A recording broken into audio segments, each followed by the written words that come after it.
Because my theater-going schedule is so full, I'm happy when I can see plays early in the week. Cocktails and Curtain Calls provided such an opportunity with its recent world premiere of Patrick Conroy's One Last Job, and I was glad I could have dinner and drinks along with the show because Cocktails and Curtain Calls performed at McGurk's Irish Pub. Set there was minimal, but not much of a set was needed to depict a shed outside the home of the main character, played by Larry D. Quiggins. To us, he's Seamus, but he had another name when he was a legendary operative on the side of Northern Ireland in its fight against the British. The Troubles are still going on in the play, but Seamus wants to put his fighting days behind him.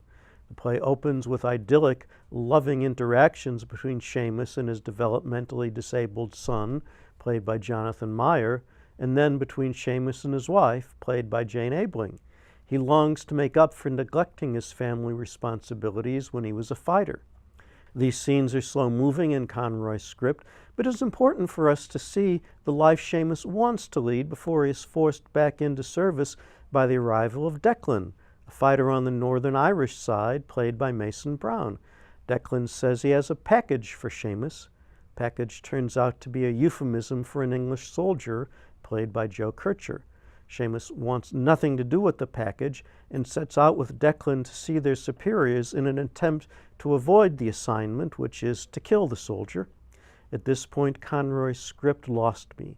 To say more about what happens next would be a spoiler, but not much of a spoiler because it quickly became clear where the play was going. The obviousness might not have mattered if the writing had been more convincing, especially at the end, where the required emotional pitch was not reached. The cast performed well under Don Kroll's direction, but Conroy's One Last Job isn't finished.